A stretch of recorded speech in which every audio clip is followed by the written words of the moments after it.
is ACM Bytecast, a podcast series from the Association for Computing Machinery, the world's largest educational and scientific computing society. We talk to researchers, practitioners, and innovators who are at the intersection of computing research and practice. They share their experiences, the lessons they've learned, and their own visions for the future of computing. I am your host, Rashmi Mohan. If you accidentally discovered your new favorite song while out on your morning run today, you'll have our next guest to thank. Munia Lalmas is a director of research and head of tech research at Spotify, where she leads a team of researchers across the globe solving problems in the domain of content personalization and discovery. She has a rich career in studying user engagement and holds an honorary professorship at University College London. She is an author and a regular committee chair on many top-tier conferences like SIG-IR and Wisdom. Munia, welcome to ACM Bytecast. Thank you. Munia, I'd love to lead with the question that I ask all my guests. If you could please introduce yourself and talk about what you currently do, and also give us some background and insight into what drew you into this field of work. Okay, thank you. I'm Munia, based at Spotify. I'm a researcher. I've always been a researcher, first in academia, now in industry. My passion has always been evaluation and user engagement. This is a very important problem in many online industries, especially around personalization. Why this excites me is it's a hard problem. Everything is becoming more and more online. Personalization is getting bigger and bigger, and doing it right remain a hard problem. And not just that, knowing whether we're doing it right or not. So that's why user engagement is something that I get up every morning. Oh, how can I solve a few things? That's super exciting. But I'm wondering if I could go back even further. Like, what drew you into computing? Ooh, this was a long time ago. I was just good at math. I love math. I love the abstraction level that you can get with math. For example, with respect to algebra, logic, geometries, and so on. At that time, if you were good at math, you were going more to a career related to become a teacher. And I was not sure this is what I wanted to do. And there was this opportunity. It was called, where I grew up in Algeria, informatique. So people that were quite good at math, many of us ended up into this area of informatique computing, and we are still there. That's fantastic. Did you always imagine that you would get into computing research, or as you sort of delved into your, academic pursuits, you found that there were problems that you wanted to solve because you didn't have the answers to them? Yeah, I didn't know much about the whole area of research at that time when you start as an undergraduate student. I started to get into it in Algeria when you study is about 5 years, and at the end of those 5 years, you do your master. It's the equivalent of a master project. It's 1 year research. At that time, the hot topic were actually expert system. And this is where I got really interesting, is started to think about what challenge and how to approach those challenges. So not just applying things, but okay, we don't know how to do this. This is a problem we need to solve, and how to go on about it by being rigorous, by doing a lot of reading, understanding what are the latest into state of the art and so on. And this is what drove me more into research as part of this final year project, which then brought me to do master. This is where I moved to Scotland to do my Master of Applied Science at the University of Glasgow. And then I ended up doing the PhD. So it was not planned, but it kind of followed this excitement I got at the end of the equivalent of a bachelor degree, for example, in the UK. I like how you call out those traits of, doggedness, the need to sort of be rigorous about the kind of problems you're trying to solve, the need to read more and investigate more. Such classic traits for anybody who's, whether they want to do a PhD or just is interested more in researching the areas that they're working on. Going back to the point that you made earlier, which is around information retrieval, and you were saying that the problems are just becoming bigger. How do you feel like your research interests have evolved over time? So when I started information retrieval, actually it was a coincidence. I did my master at Glasgow University. I did it actually on formal methods. Again, the strong link with my interest in math and in particular logic. And it was like, okay, I'm interested in a PhD. And it happened at the University of Glasgow, there was a very strong information retrieval group. And at that time, one of the big topic is how to use logics into the building better information retrieval system. So that is how I ended up in information retrieval. And I stayed there. At that time, we didn't have the big search engine. Information retrieval was still, for example, a big intersection with library, information studies, and so on. And then with search engines, things got really, really big. You have suddenly everybody with an information need. It can be very precise, it can be very vague. And so satisfying a user is not easy. It's very, very, very wide and so on. And so this is where I got more and more interested about the evaluation. So less about the algorithm, but it's always easy to return result. They may be to some extent good enough, but is how do we even know if it's good enough? And so I move more into the evaluation of the results. And evaluation is a big part of information retrieval research. Anybody that is into this area as a researcher or applied researcher or engineer will always say, okay, how do we know that what we returning to the user is good, and so on. And this is have been more my path and less on the algorithmic side. There's been a lot of progress on the algorithmic, but I'm always been interested. What does it mean for the user? Are we retrieving the right things at the right time? And this journey is actually not finished. While we're growing the algorithm, we still keep on asking the questions. What does it mean to the users? Because search has grown now so much. Intranet, internet, e-commerce, music, shopping, and so on. And intents are very different. Satisfaction are very different. So there's a lot of research still waiting to be done. It sounds so exciting and such a valid point that you bring up, that the evaluation of the results almost is what will feed back into the algorithm to make it better. And one of the things that I know when I was looking up your previous work, the need to sort of measure was there even in a lot of the previous early work that you did. I know that you did a lot of work around measuring user engagement. And that was, again, pioneering at that time, just like you said, when search was sort of just coming up, the idea of providing content to users, consumption of content was growing. And so understanding how does a user stay engaged was really important. And you did some very, very incredible work around that. Do you remember sort of the key innovations at that time that felt like a paradigm shift in the field? That's a really interesting question. I could write a book about it. So there are two parts. There's the evaluation, which is the offline evaluation with very precise metrics. For example, area under the curve, precision, and recall. Then there is the online evaluation where actually systems are running and we get actual feedback from the user with clicks, time spans, and so on. Earlier in the field of information retrieval, there was a lot of progress with the offline evaluation, also in the sense that precision and recall does not capture everything related to engagement, to satisfaction, and so on. And not just me, but a number of people have been working around that, trying to build better metrics, especially with respect to offline. Then going back to the online, it is different. Here is you have those concrete feedback from the user. And there's always this thing is if everybody click, it's a notion that the results are good and so on. And this worked for a while because it can be viewed more as a proxy of user engagement. A lot of the metrics actually that people refer to a proxy of engagement. But then there's always this question, what does it really mean in reality, the value of a click and so on? So this is where I started to be much more interested. So you have the offline, you have the online. There is a connection between those two.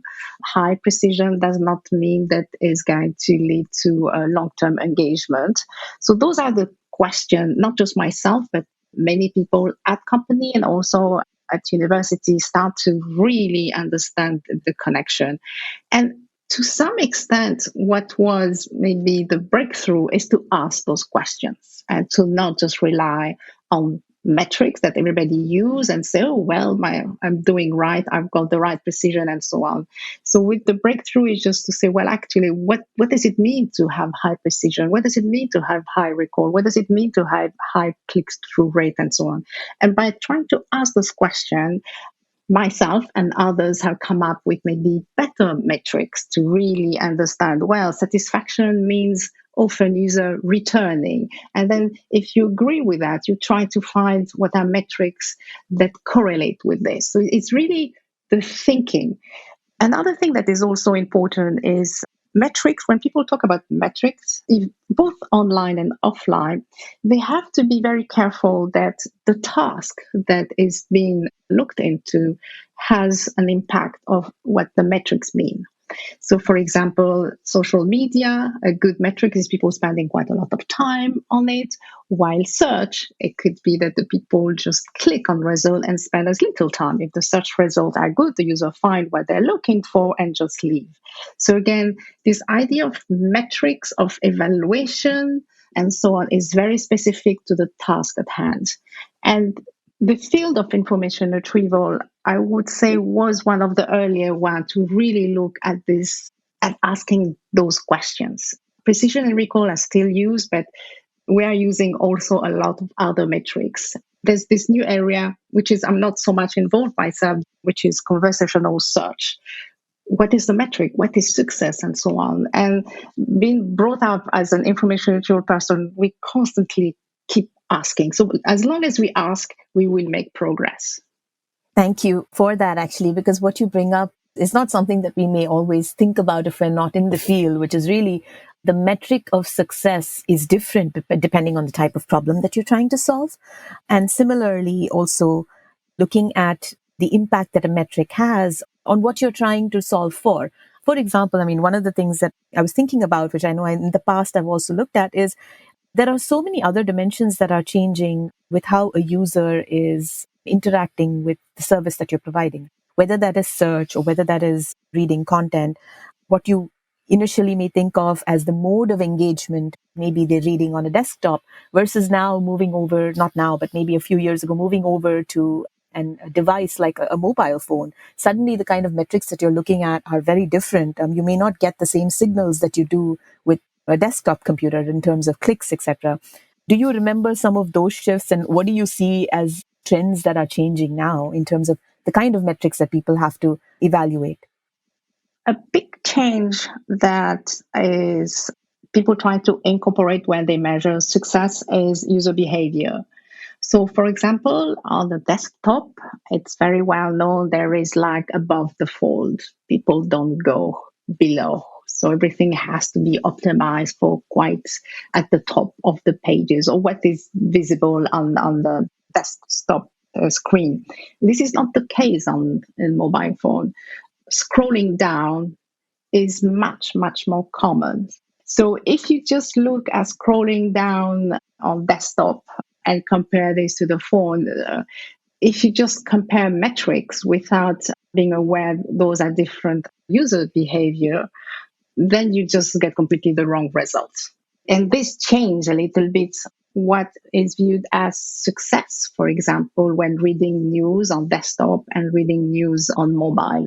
For us, for example, just in the context of Spotify, so we have the mobile experience where we try to find a way to combine familiar content that the user wants to listen of into a particular artist, genre, and so on, and the other content which is more about discovery. And we take into account that people would browse to some extent up and down, and this allows you to investigate the value of metrics differently. So again, what I'm trying to say is user behavior has also a strong effect on the metrics, and even if it's the same product.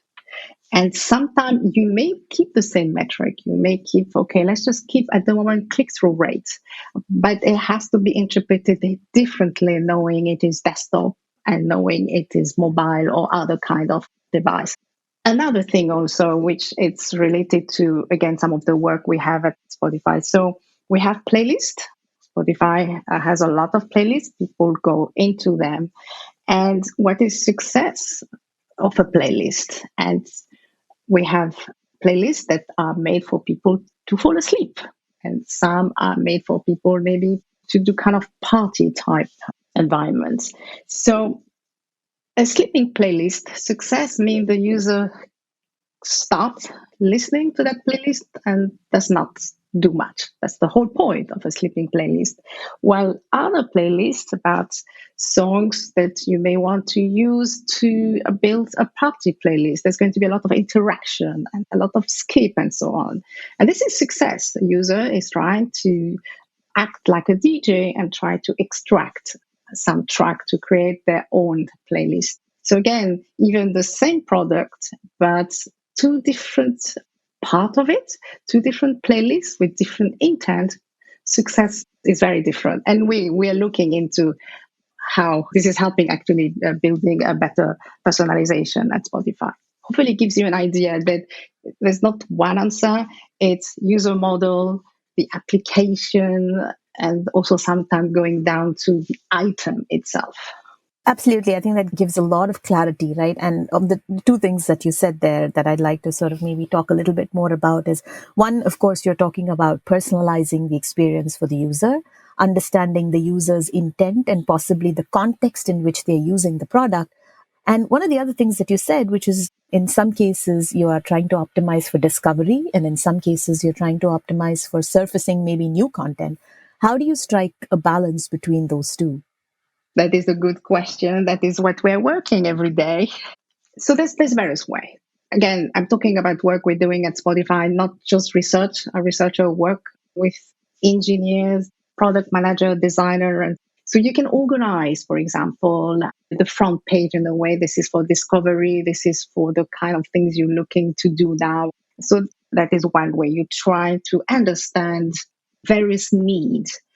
And because we have so many users and other online services in shopping and they have so many users, they get a good understanding what are general big needs of something novel, need of something to solve a problem that is just now. If you have enough of those identified intent needs, it's easy to even organize the front page, the home page accordingly. Now, the other thing is, how does personalization work? Personalization is about trying to return to the user what is the most relevant to them. And of course, the definition of relevance is something that evolves. It could be, this is what you tend to listen to. We're going to give you more of this. But in the context of entertainment, and in particular in the context of music, we know that this is just not good enough. We have to feed the user, of course, with what they want to listen now. But this is always a journey. User will just evolve into that listening. And we can just decide, okay, there is a playlist. We may try to find a way to attract to it that is related to other track in that playlist, is related to what we think the user is likely to listen or not.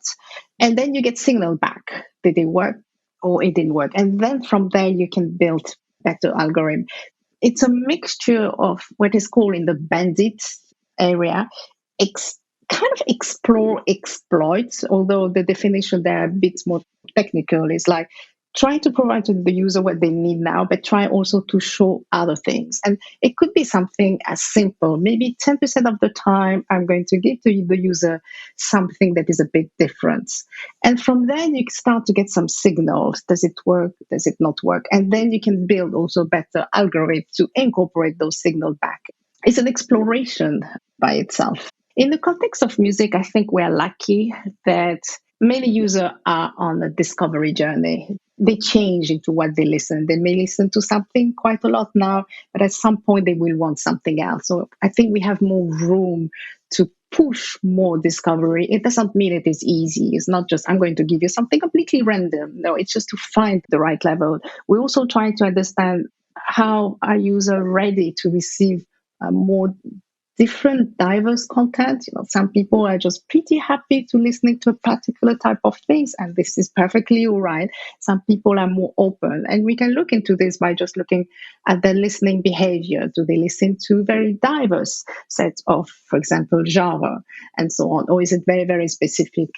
This is this notion of going to understanding the users, understanding the content, understanding and acknowledging that we have to find a way to give the right content, but in somewhat injecting into it something a little bit different. We can do that explicitly. For example, at Spotify, we have Discover Weekly, which is this playlist every Monday, which is about new content.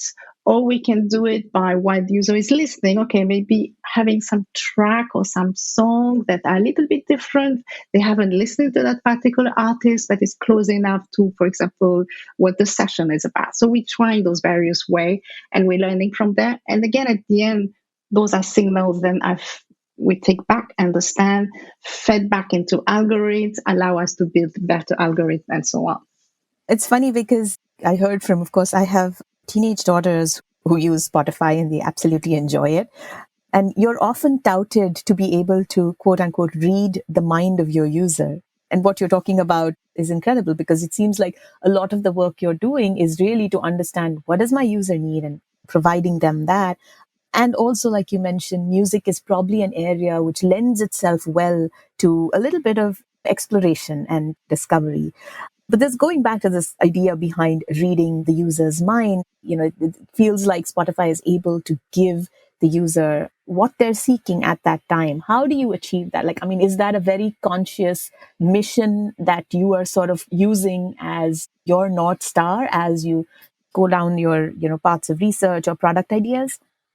Well, of course, we're not going to tell you our secret, but but again, music is not new. People relate to music. Group of people relate to music. People listen to music together.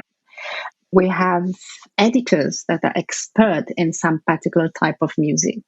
So we know that what people want in the morning on Monday is very different to what they want on Friday evening. So there's a lot of knowledge that comes from experts in music. So this is why we have playlists that are created exactly for that. We have playlists for, again, lullaby, sleeping, yoga, the gym, and so on.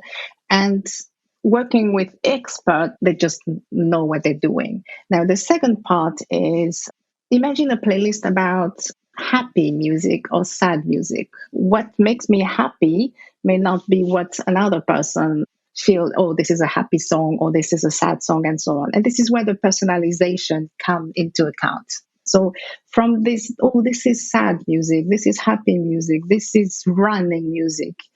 So how do we personalize to, for example, artists, genre, or beats, and so on, that is specific to the user? So it's combining a little bit what we refer to as human in the loop and the algorithm to bring this together.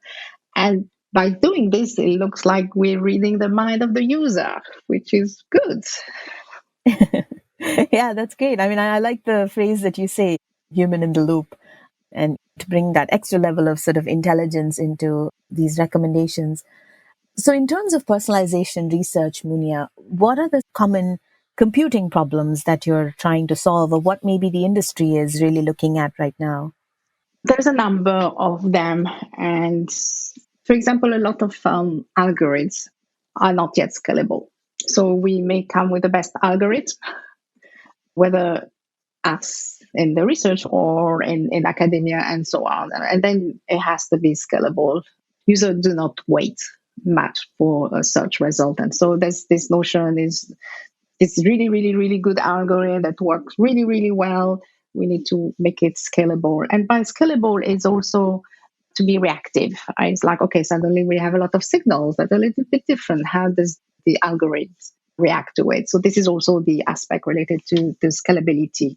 A big area that is at Spotify, but also elsewhere is explanation and interpretability, transparency. Those algorithms are really optimizing in general, always for the next click. Sometimes not much explanation. There's a whole area with bias, and there's a lot of research around this at Spotify, but also elsewhere.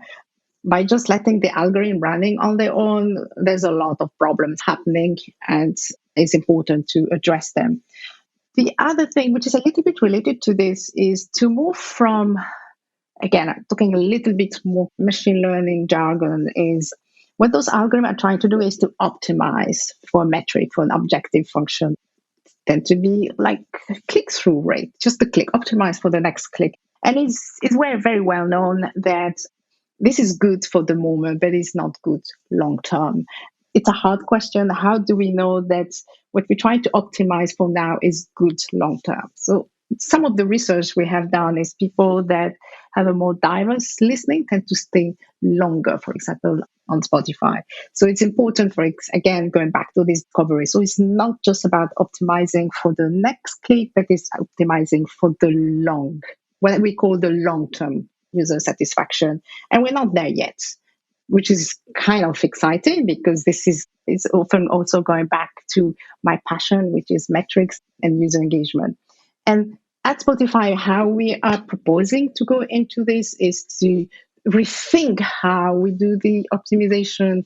And we are investing in one particular technology, which is reinforcement learning, because we believe it will allow us to do that, while also allowing us to interpret the various models, transparency. And those are challenges, but they are challenges that many are trying to address now. And this is one of our focus from the personalization perspective, not just the next listening behavior, the long-term listening behavior. And this is what will make personalization more successful. Yeah, I like how you tied it together in terms of, the work that you're doing in personalization, but taking it back to the work that you do in user engagement, not just looking for user engagement in the near term, but really the long-term behavior that, you're trying to optimize for. That's great. One of the things, Munia, I also wanted to touch upon is just in terms of your career. You've spent a lot of time, as you had said earlier, doing research in both academia as well as in industry. And in industry, when you're working for, a research organization or heading one up like you do, how do you strike the balance between optimizing for what is bringing business value versus researching for the ability to actually do groundbreaking work? I know it's a discussion that has happened oftentimes, which is like, how do you balance the two worlds? What is your philosophy around that? That's a very, very, very good question. It's a question that many research organizations always keep asking themselves, revisit, and so on. The way we're doing it, and my answer is going to be maybe very, very Spotify specific. We are trying to address challenge that is relevant to Spotify product. At the moment, this is what we were doing. For example, how do you optimize for long-term and short-term? And we have the support of the product, the engineer, and so on. So we're working with them. So we are trying to make better product, better algorithm, better methodology for evaluation purpose. So we do research to improve the product or to build better product. And as a byproduct of this, we, for example, publish. Also, we publish also with our colleagues that are not necessarily in research. But it is a bit of a challenge. It's a bit of a balance. We are lucky there are a lot of really, really interesting research problems at Spotify. So we can jump on many. And this has allowed us to really help on various occasions and so on. So maybe it's a right time, the way we work now, and our contribution has been very much valued. At the same time, because those are often maybe not necessarily brand new problem, but they're new in the context of audio listening. So that's why there's a good choice of research that needs to be done. And this is very much valued by the product team, by the business. So that is our current philosophy. Whether it will be the philosophy in 2 years' time, I don't know. But I can still add that there is this investment in reinforcement learning. We know this is going to be not tomorrow, but it's going to be a journey, a few years. And what we're trying to understand is where do we want to be, for example, in 5 years, which technology and how do we progress toward this, for example, this vision. So we always try to define the long-term research needs into steps. And this allow us to come up earlier with proof of concept. Okay, this is good. This is less good. Okay, let's move this way and not this way. And finally, is to continually discuss with the business what the research is doing and not just to work on our own with no communication with product team. So hopefully it gives you a little bit how we're trying to make it work, but it's likely that we evolve as we grow. But at the moment, this is how it works, and it's working pretty well. Yeah, I like how you say that. I mean, iterate through the ideas that you have, but also get the validation working closely with a product or an engineering team to see, if you're actually sort of moving in the right direction, but also fuel the needs of research in this area, which is so nascent in and of itself.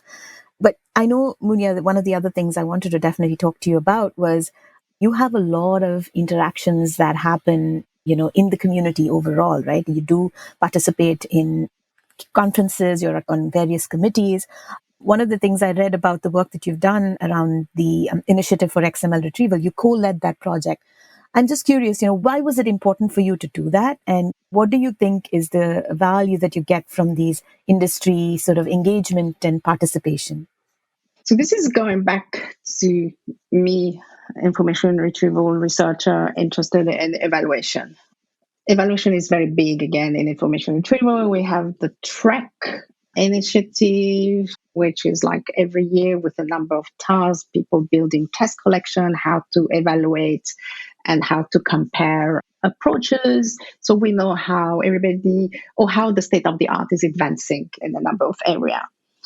For this one, Alex, we were discussing a particular problem, which is at that time, it was XML was the big thing. Everything was going to be represented with the XML format. And then there was this notion, we don't need to return the whole document, but we need to return just a bit of the document. And we found out pretty quickly that the way we did evaluation with precision and recall just didn't work out. And it was interesting. A lot of people got interested into that area, like research. They always go into phases. At some point, this is a popular problem people are trying to solve. So we had the opportunity to kind of build a group which was international across the globe, coming both from industry and academia to try to solve this problem. I work on XML retrieval. We call it focus retrieval. How do I know that my approach is doing well?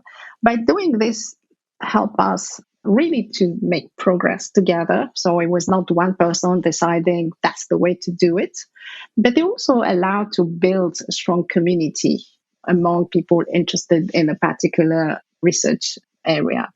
It also allowed master student and PhD student to take a topic that for their dissertation contribute to it, were able also to validate their work and so on. Without that, they would not have been able to validate. Having a mixture of academia and industry is always good. Industry bring perspective that maybe in academia we're not very much aware of. Those are the constraints we're having. Those are the questions we're having, and so on. Those are so sometimes the data sets that we're having, and it's to try to again, conversation is everything. Okay. And academia often come with very, very strong models, but scalability become an issue and all those kind of things. So having those conversations allowed us to really make a good progress in this particular area, but also to bring a strong community of researchers that now still all over the world in various places, in academia and industry. We should also view research as an education, especially people based in academia is growing the next researcher. And those initiatives like TREC and INEX and so on allow also to do that. There's also the education part, which I'm also passionate about. I can tell just by the passion with which you speak of this and the tremendous value that it brings, not just you, but the community overall. How does one find these opportunities? How does one engage, whether it's somebody early in their career or somebody who's in industry or academia? What would you suggest? Be open. I don't like this word, but it is an important word, is find a way to network to understand what are the opportunities. So it's this via networking, but networking with the purpose. It's important to know what is out there, identify important research area, and if it's a students, this will happen partly by being part of a group in a university, a research group. If it's in industry, it will be a combination of what are the needs of the business and what is happening outside and so on.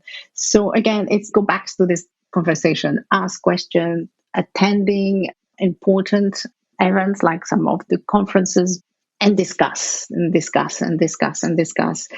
And things which we used to do in my early age is to organize workshops. So if there's a particularly area that is of interest, especially if it's a bit multidisciplinary, a bit of metrics, a bit of machine learning, a bit of design, and so on.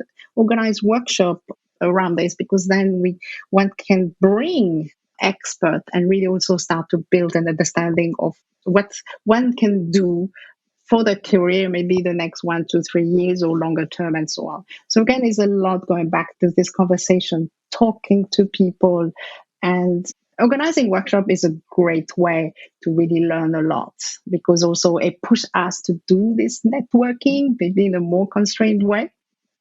Thank you for those, those are very practical and actionable tips. I'm sure that our listeners will really appreciate. So, Munya, what do you do outside of work? What are your hobbies or what are your passions? I have mostly two. I used to like doing a lot of weight training in the past, but I damaged my back and it took me a while to be able to replace it. So I have started yoga a bit more than a year ago. And especially with the pandemic, you can't do much. So, and a lot of the yoga went all online. So I really took it seriously.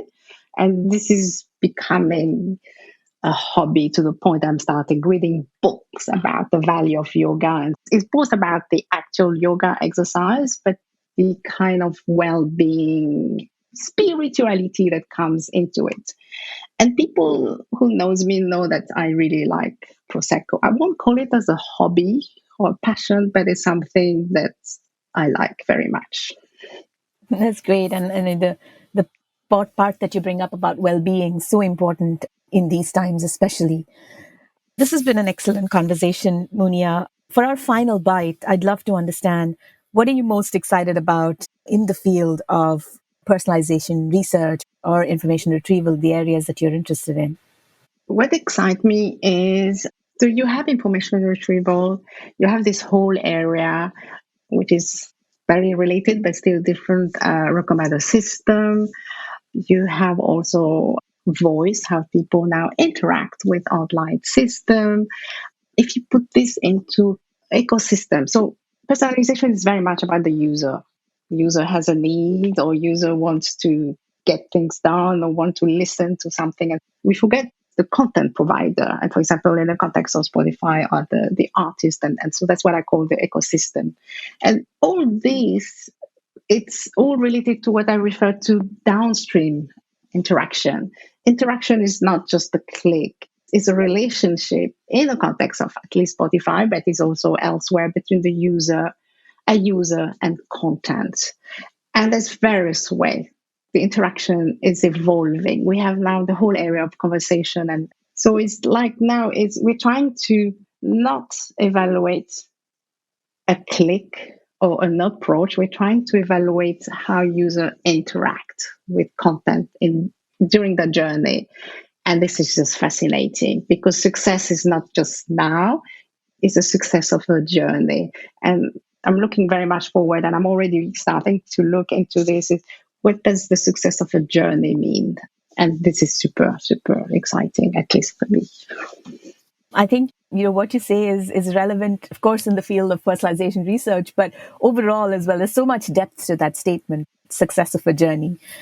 Munia, thank you so much for speaking to us at ACM Bytecast. We thoroughly enjoyed it. Thank you very much. ACM Bytecast is a production of the Association for Computing Machinery's Practitioners Board. To learn more about ACM and its activities, visit acm.org. For more information about this and other episodes, please visit our website at learning.acm.org/bytecast. That's learning.acm.org/bytecast.